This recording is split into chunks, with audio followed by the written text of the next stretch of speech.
Hello dear students, exercise 5.1 का question number 4 का part 10, 11 और 12 इस वीडियो में अपन सॉल्व करेंगे।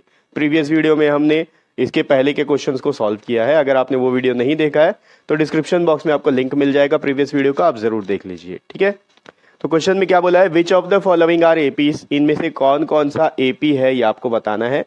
If they form an AP find the common difference D and right 3 more terms.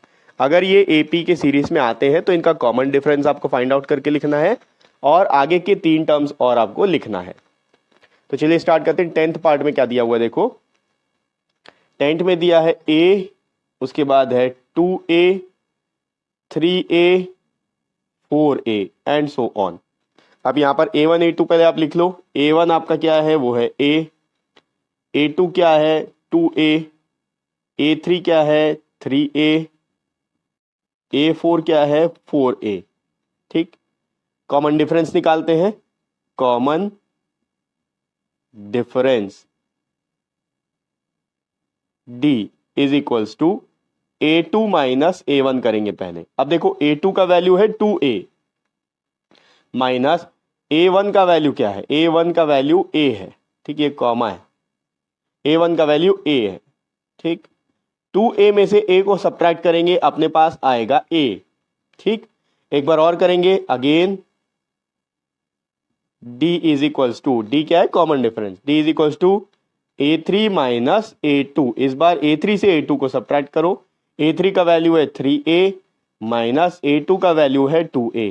फिर से यहां सब्ट्रैक्शन पॉसिबल है। देखो जब भी टर्म सिमिलर हो, सिमिलर टर्म होने पर ही आप सब्ट्रैक्शन कर सकते हो। दोनों a वाले हैं और सब्ट्रैक्शन या एडिशन किसका होता है, न्यूमेरिकल वैल्यू का। तो यहाँ पर जो यहाँ 2 है यहाँ 3 है, 2 में से 3 गया तो बचा 1। अब 1a लिखना छोड़ के आप केवल a लिख सकते हो। ठीक, तो कॉमन डिफरेंस सेम आ रहा है। इसका मतलब ये जो सीरीज है ये एपी सीरीज है। Since d is equals to a is common या फिर is same, hence it is an AP. तो अगर ये एपी सीरीज है तो आपको बोला है कि 3 और टर्म आपको इसके आगे के फाइंड आउट करना है। तो 4 टर्म तो आपके पास है, 5वां टर्म निकालेंगे। a5 is equals to, a5 का वैल्यू क्या होता है a प्लस 4d। ठीक है, कॉमन सीरीज वही था अपना, पहले आएगा a फिर a plus d, a plus 2d, general form है a plus 3d, a plus 4d, a plus 5d, a plus 6d।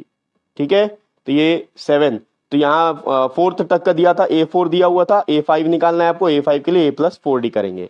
a का वैल्यू क्या है, a का मतलब होता है फर्स्ट टर्म a1, तो a का वैल्यू a ही है, प्लस 4 इंटू डी का वैल्यू क्या है, d का वैल्यू भी a है, तो a प्लस 4a।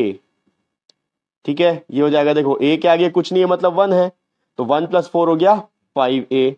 अब ऐसे ही आप a6 निकाल सकते हो, जो 6a आएगा आप डायरेक्ट नहीं लिखना, डायरेक्ट लिखने के बजाय आप यहाँ पर शो कर दो फॉर्मूला लिख के, a प्लस 5d। तो a का value a plus 5 into D का वैल्यू भी a, तो ये आ गया a प्लस 5a। इसका मतलब ये हो गया 6a। a7 देखो, अगर आप डायरेक्ट लिखते जाओगे, a6 का वैल्यू 6a, a7 का वैल्यू 7a, तो आपके मार्क्स कट जाएंगे। बोर्ड एग्जामिनेशन में आपको पूरा स्टेप शो करना जरूरी है, सारे स्टेप्स लिखोगे तो ही आपको पूरे मार्क्स मिलेंगे।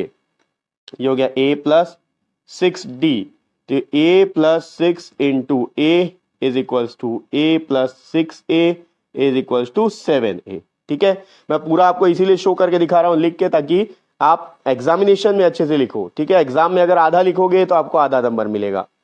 ठीक है, तो आगे के आपके 3 टर्म्स यहां पर कौन कौन से आगे, next 3 terms are 5a, 6a, 7a।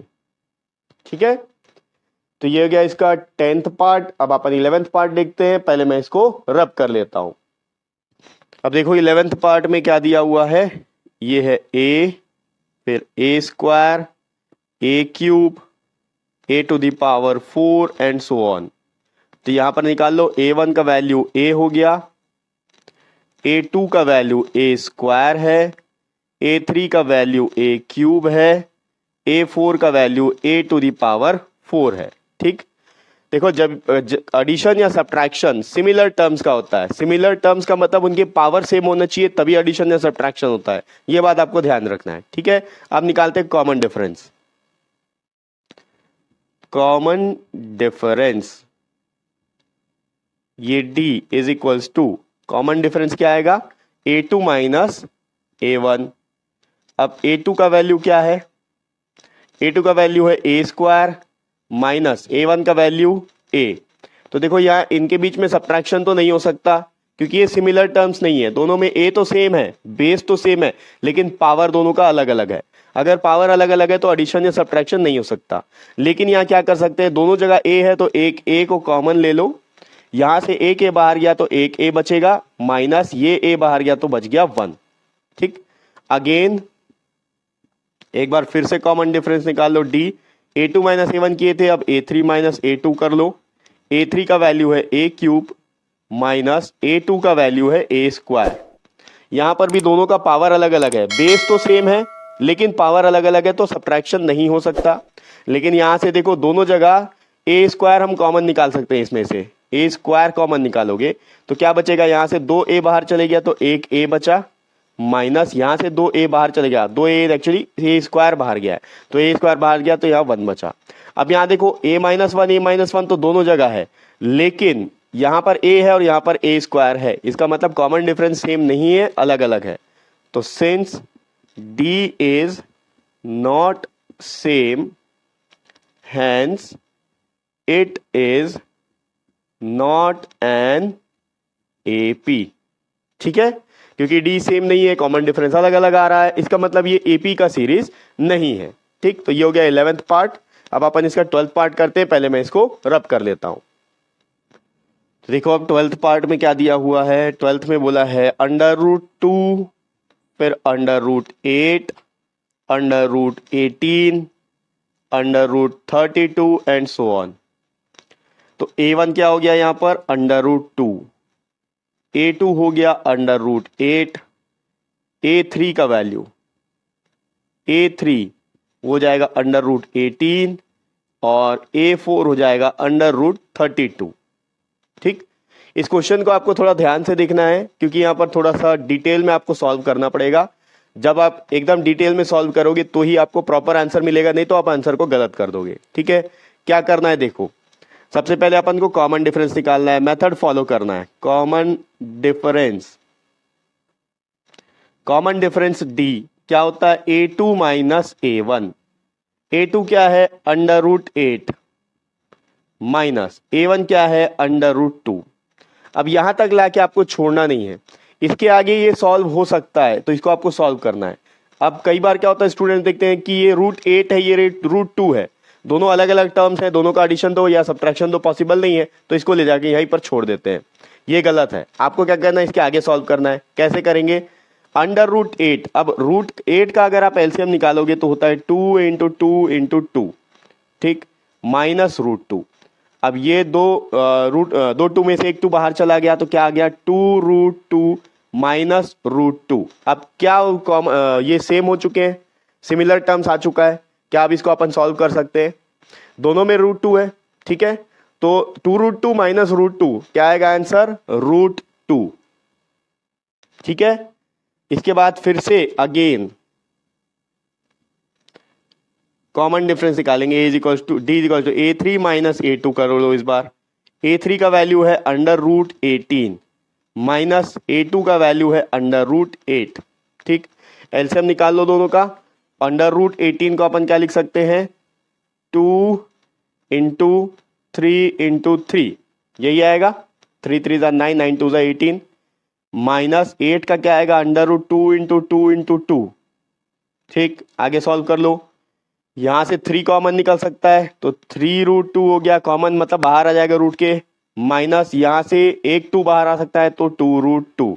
अब देखो सिमिलर टर्म्स हो गए, ये भी √2 वाला है, ये भी √2 वाला है, दोनों के बीच में सब्ट्रैक्शन हो सकता है। सब्ट्रैक्शन किसका होगा, जो बाहर में है रूट के। 3 माइनस 2 होता है 1, तो क्या बचा 1√2 यानी कि केवल √2। देखो कॉमन डिफरेंस सेम आ गया। अगर आप यहीं तक लाके छोड़ देते, इसको और इसको कंपेयर करते, तो आपका आंसर गलत आता, क्योंकि ये कॉमन नहीं दिख रहा है आपको। यहाँ रूट 8 माइनस रूट 2 है, यहाँ रूट 18 माइनस रूट 8 है, तो आपका आंसर गलत हो जाता। कॉमन डिफरेंस सेम नहीं है करके आप लिख देते कि ये अर्थमेटिक प्रोग्रेशन नहीं है। लेकिन अगर आप पूरा उसको सॉल्व करोगे, आगे सॉल्व करोगे, तो आपको पता चलेगा कि आंसर तो दोनों का रूट 2 आ रहा है। इसका मतलब ये एपी का सीरीज फॉर्म कर रहा है। Since D is same, hence it is an AP. ये एपी या अर्थमेटिक प्रोग्रेशन बन रहा है। तो अब आगे के 3 टर्म फाइंड आउट करना है। A4 तक तो निकल चुका है, अब आपको फाइंड आउट करना है A5। तो A5 क्या होता है? A plus 4D। A plus 4D, A का वैल्यू यहां पर है रूट 2, A का मतलब first term, plus 4 into D का वैल्यू रूट 2। ठीक है, तो देखो ये भी रूट 2 है, यहाँ क्या आएगा 2 प्लस 4 रूट 2 आएगा, ये रूट 2 प्लस 2 4 रूट 2 आएगा, दोनों में रूट 2 है। रूट 2 अगर आप कॉमन ले लेते हो तो यहाँ का 1 और यहाँ का 4 ऐड हो जाएगा, 5 रूट 2 आएगा।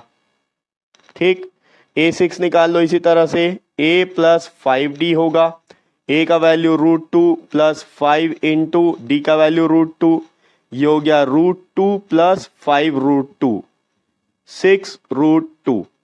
ठीक, 7th टर्म निकाल लो, मैं यहां निकाल देता हूं 7th term. A7 equals to A plus 6D आएगा, A का value root 2 plus 6 into D का वैल्यू भी रूट 2, ये हो गया रूट 2 प्लस 6 रूट 2, यहां भी रूट 2 यहां भी रूट 2 ऐड हो जाएगा, 6 प्लस 1। देखो जो रूट के बाहर रहता है सिर्फ उसी का एडिशन होता है, 6 यहाँ है और यहाँ कुछ नहीं है मतलब 1 है, तो 6 प्लस 1 7 रूट 2। तो नेक्स्ट 3 टर्म्स कौन कौन से हो गए? नेक्स्ट 3 टर्म्स ये हो गया 5 रूट 2, 6 रूट 2 और 7 रूट 2। ठीक, तो ये हो गया एक्सरसाइज 5.1 का 4th क्वेश्चन का 10th, 11th और 12th पार्ट। नेक्स्ट वीडियो में अपन आगे के क्वेश्चंस देखेंगे और नेक्स्ट वीडियो का लिंक आपको इसी वीडियो के डिस्क्रिप्शन बॉक्स में मिल जाएगा।